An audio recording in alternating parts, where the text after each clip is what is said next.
कल पहलगाम में व मेडोज में दहशतगर्दों ने टेररिस्ट ने उस माउंटेनियस एरिया में वहां पर इंडिस्क्रिमिनेट तरीके से और मजहब पूछकर उन्होंने मासूम लोगों को वहां पर उनका कत्ल किया है। हम इसकी सख्त से सख्त अल्फाज में इसकी मजम्मत करते हैं, कंडेम करते हैं और हम उम्मीद करते हैं कि हुकूमत इन दहशतगर्दों को एक सबक सिखाएगी और साथ ही साथ हम जो लोग वहां पर जिनको कत्ल किया गया, इन टेररिस्ट ने इनको मारा है, हम उन तमाम फैमिली के साथ खड़े हैं और हम जो जख्मी हैं हम दुआ करते हैं कि वो जल्द से जल्द सेहतियाब हो।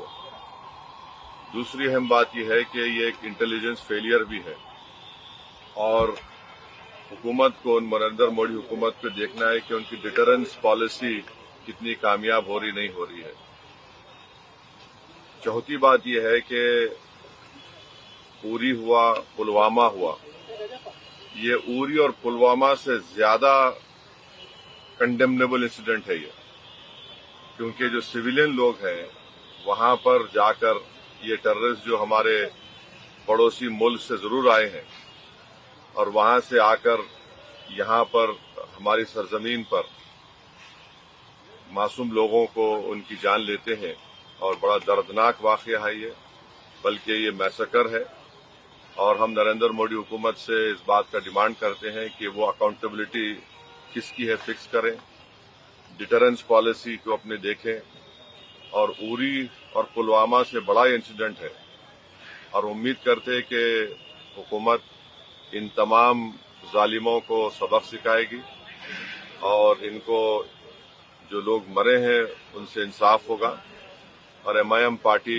उन तमाम खानदान और परिवार के साथ खड़ी हुई है जिनकी जानें गई हैं और जो जख्मी है हम ये मुतालबा करते हैं, डिमांड करते हैं कि जल्द से जल्द उनको जो भी वहां पर तिबी इमदाद या मेडिकल फैसिलिटी जरूरत है उनको पहुंचाई जाए।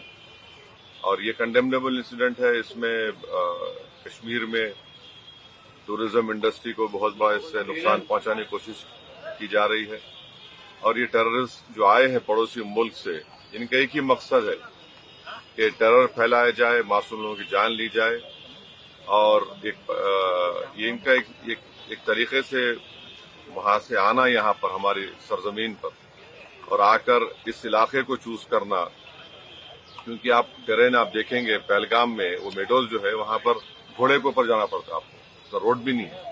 అలా మీ అందరితో ఎక్కువ సమయం గడుపుదామని ప్రత్యేకంగానే ఉందామని, కానీ దురదృష్టం మొన్న కశ్మీర్లో ప్రత్యేకించి టార్గెట్ చేసి మరి దాదాపు 30 మందిని చంపేయటం, చాలామంది క్షతగాత్రులు అవ్వటం, నా మనసుని చాలా కలిసి సగటు భారతీయుడిగా, నథింగ్ టు డూ విత్ దీని పాలిటిక్స్ సంబంధం లేదు.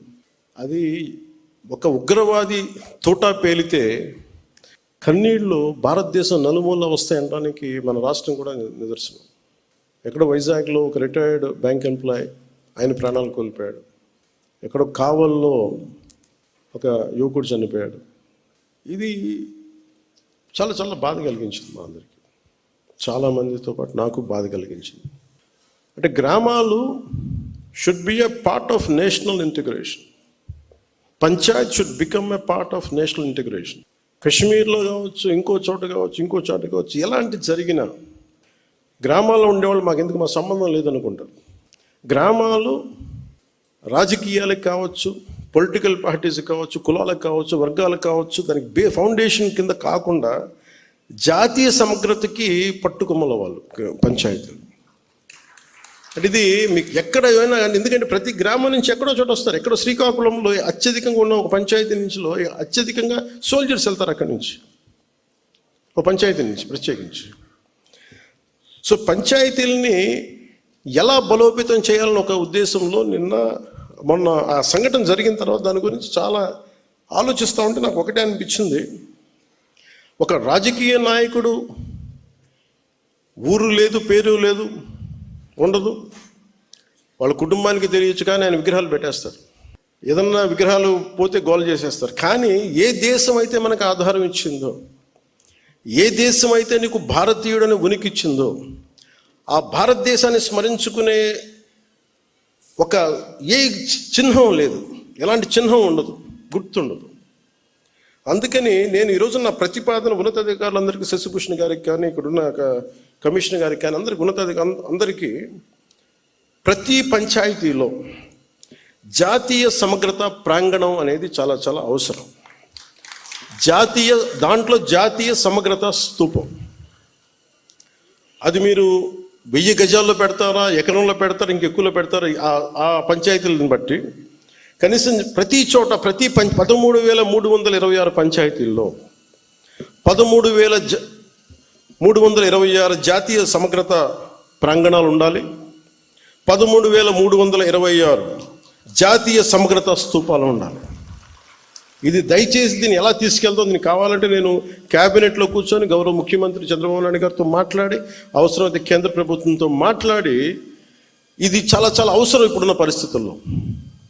ఉగ్రవాదం పెట్రేగి పెరిగిపోతున్న పరిస్థితుల్లో గ్రామాల నుంచి బలమైన వ్యక్తులు ఉంటేనే, దేశ వికాసానికి బలపడే వ్యక్తుల సమూహం ఉంటేనే గ్రామాల్లోనే మన దేశానికి ఏదైనా చేయగలం, తద్వారా మనం లాభపడగలం.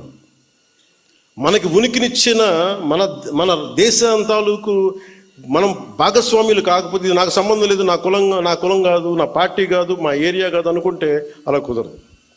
అందుకని దీనిని సమగ్రతని పెంచే, జాతీయ సమగ్రతని పెంచే ఈ జాతీయ సమగ్రత ప్రాంగణాలకి దయచేసి మీరు ఒక ప్రణాళిక తీసుకెళ్ళవలసిందిగా మనస్ఫూర్తిగా నేను మీ అందరికీ తెలియజేస్తాను. ఇక మీతో ఎక్కువ సమయం గడపాలనుకుంటా ఉన్నాను.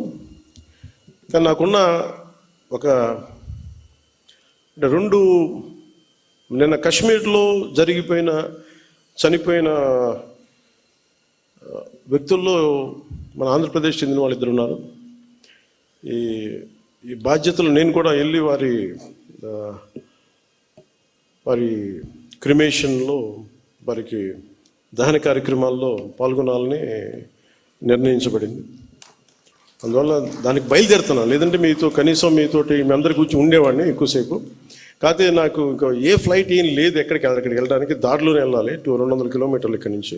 అందుకని ఇప్పుడు వెళ్తే కనీసం 3:30 కల్లా చేరుకుంటానని ఆశాభావంతో నేను ముందుకు వెళ్ళాల్సి వస్తుంది. అలాగే వైజాగ్లో ఎవరైతే చంపబడ్డారో ఉగ్రవాదుల దాడిలో వారి క్రిమేషన్ కూడా వెళ్ళాలని నిర్ణయించడం అయింది. అందువల్ల ఈ 2టికి వెళ్ళాల్సింది కాబట్టి నాకు సెలవు ఇప్పించవలసిందిగా మీ అందరికీ మనస్ఫూర్తిగా కోరుకుంటున్నాను.